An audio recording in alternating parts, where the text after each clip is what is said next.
everyone. Happy Thursday. It's after midnight, so it's Thursday officially. For those of us who work Monday through Friday, just a couple more days till the weekend. I'm not one of those that counts down to the weekend. I kind of was never that person. That may be a lie. That may not be true. I'm sure there were times I did when I was younger, much younger. But right now, I like my job. I like that I can work from home. And so I have zero complaints. I have no complaints. Only good things to say about it. And so, but, some people are jubilant and happy and riding that wave right into Saturday morning to sleep late. So more power to you. If that's what makes you happy, that's a simple thing in life, isn't it, to make you happy? I'm basically just putting out this video to let you know that in the next several days, I completely forgot that I have some friends coming in from out of state to the beach for the weekend. Not staying with me, but committed to spend time with them because I love them and I want to kiss their face and I haven't seen them in a while. And so I'm going to work around that, but my goal is to get a podcast up and running, and I've been setting up the platforms and just different things. And just on my days where I've just stepped back to think about things, at first I had an idea for what I was going to do with the podcast, and now I've changed my mind entirely. I've done a 360 correction, 180, right? Isn't that correct? I've done an about face, okay? And now I want to go in a totally different direction. I endeavor to keep each of the platforms with something a little different on them, whether it's YouTube or the blog, Instagram. Mostly Twitter is used to retweet something. So what the podcast will be is totally about the After-NTCC life. It will be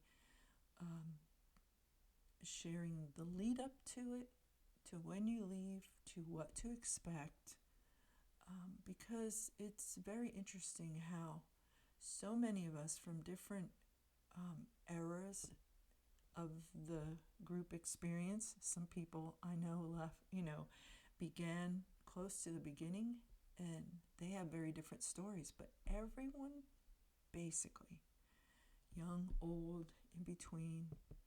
I'd like to say I'm in between, but I'm almost 61, so I don't think I qualify for in between anymore, unless the highest number is like 100. I don't think there's anybody 100 that's in the organization out.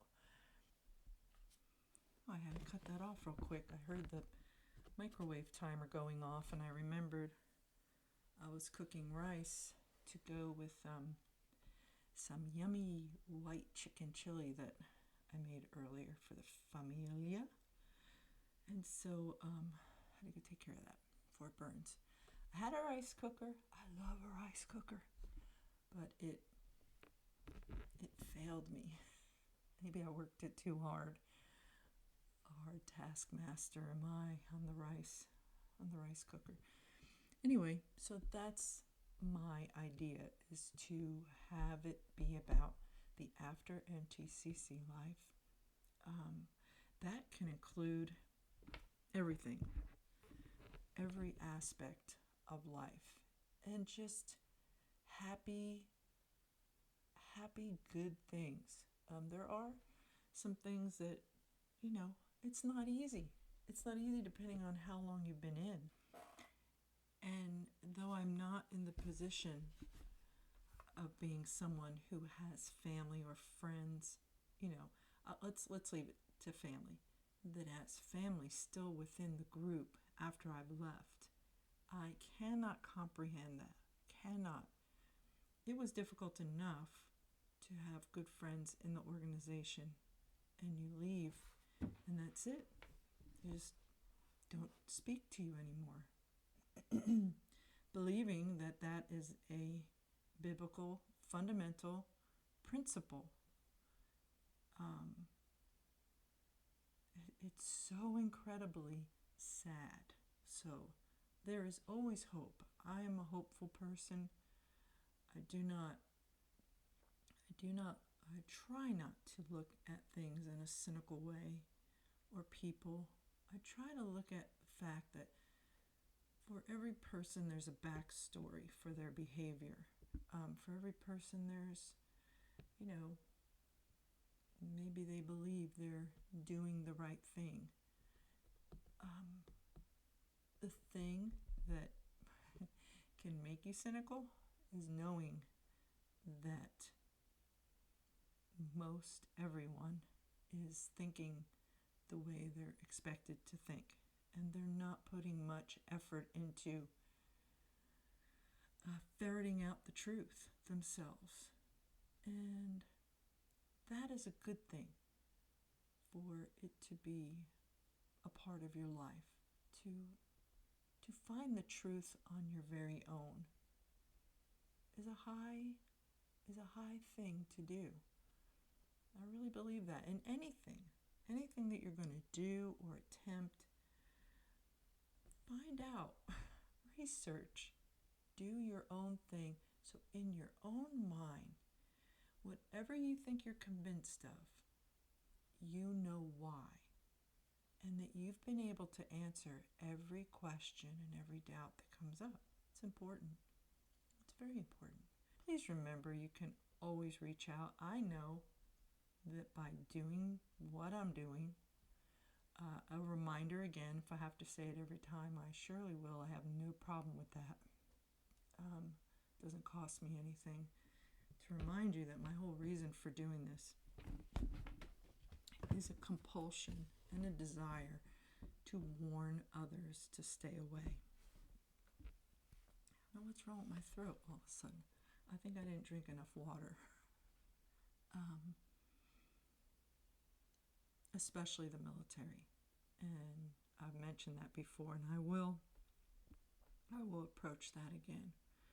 And behind the scenes, we're trying to do some things to get word to chaplains, to understand about what's going on with this group, and let them just, hear them for themselves, which I think just like others hearing what they say from their own mouths is important, because it's their message and it's how they're bringing it forth. I'm just directing you. Look over here. Look over there.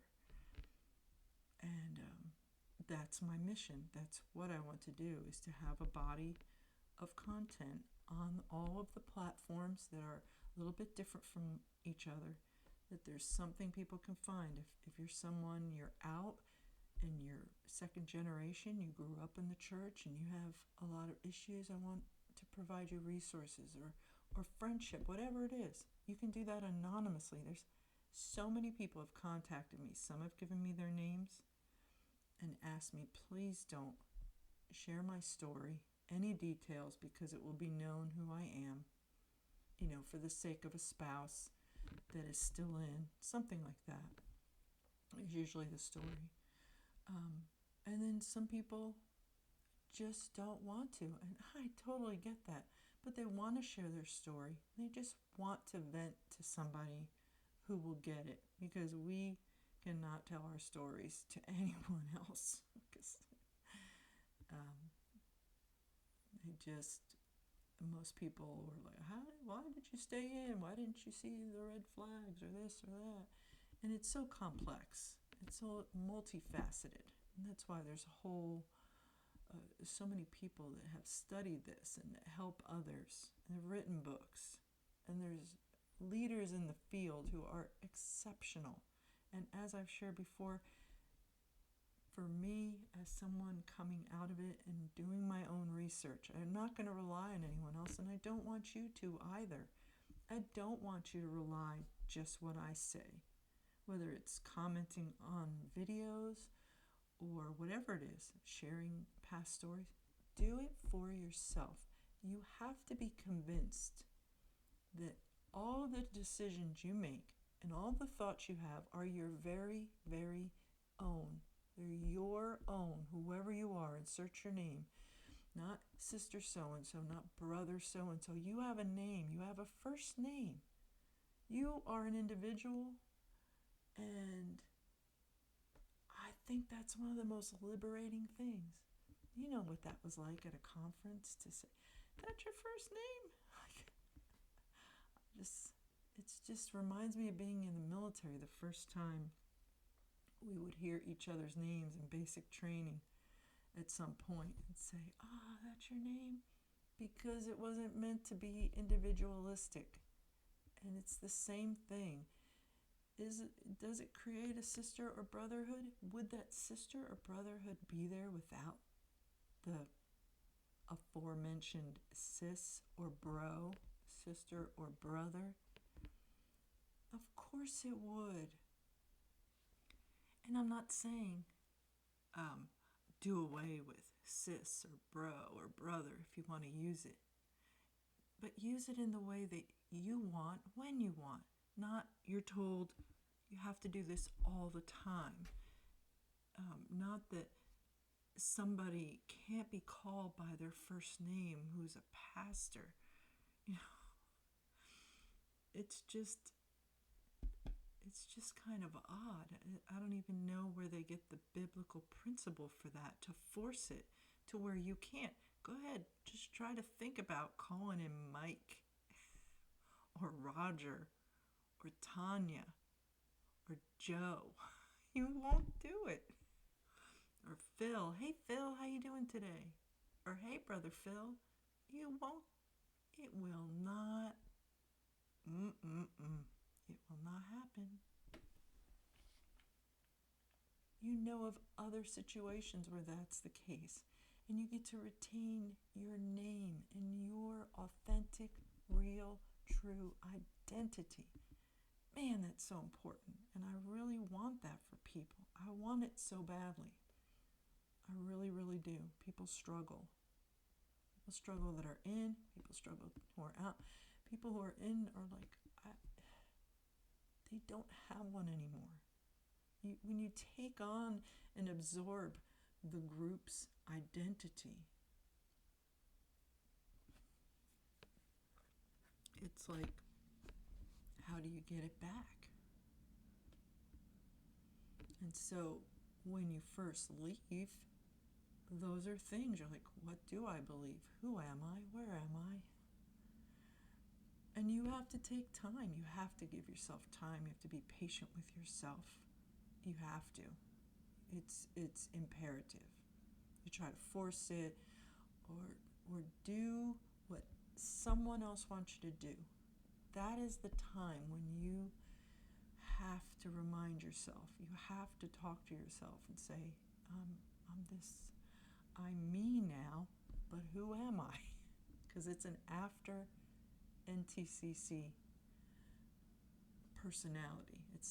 You're not going to revert back to before. It's just not going to happen. It can't. It cannot. Unless somewhere there's that time machine we're all waiting for so we can go back. And I'm not waiting for a time machine. I'm joking. Anyway, I hope you all have a great night, a great day rather, on Thursday.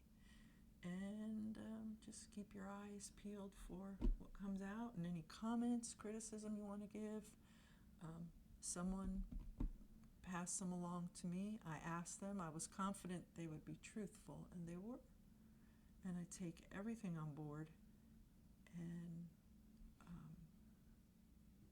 because this is new for me to venture out on this, alone, not on someone else's blog like when I first got out, or on FactNet. And so it's very important to me that it's done a day at a time, and that I keep focused on what my mission is. I try not to steer to the left or to the right. Anyway, I've spoken long enough. Have a great night. Bye.